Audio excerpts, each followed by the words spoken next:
আপনাদের সবাইকে ধন্যবাদ। জনাব মাহমুদুর রহমান তার নামে 2015 সালে অতীত স্বৈরাচার সরকারের প্রধানমন্ত্রী আমেরিকার একটা মিথ্যা ঘটনা সাজিয়ে বাংলাদেশে মামলা করেছিল এবং সেই মামলায় একজন বিচারক ওনার অনুপস্থিতিতে ওনাকে 5 বছরের জেল দিয়েছিল। ওনার সঙ্গে জনাব শফিক রহমানও ছিলেন, আরো 2 জন ছিলেন। এবং এই মামলার ঘটনাস্থল আমেরিকায়, সেইটাকে কারসাজি করে বাংলাদেশে ঘটনাস্থল দেখিয়ে সেই মামলা করেছেন এবং জনাব মাহমুদুর রহমান এবং শফিক রহমানকে জেল দিয়েছে 5 বছরে।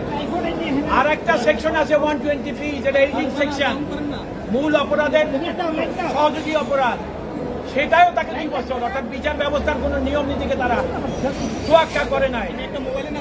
জনাব মাহমুদুর রহমান তাকে একবার হত্যা করার চেষ্টা করেছিল, জোর করে দেশ থেকে বের করে দিয়েছে।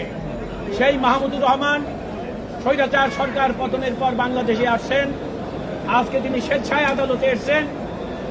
তিনি জেলে যেতে চেয়েছেন, জামিন চান নাই। আমরা আদালতের কাছে তার জামিনের প্রার্থনা করি নাই, তাকে জেলে পাঠাবার কথা বলেছি। আর যেহেতু তিনি মন্ত্রী ছিলেন, তাকে যেন প্রথম শ্রেণীর মর্যাদা দেওয়া হয়। জনাব মাহমুদুর রহমান জেলে গেছেন, উনি আপিল করবেন, তারপর জেল থেকে বেরিয়ে আসবেন, সেটাই আমাদের প্রত্যাশা দ্রুততম সময়ের মধ্যে। এই মামলায় সাজা দিয়েছে বিগত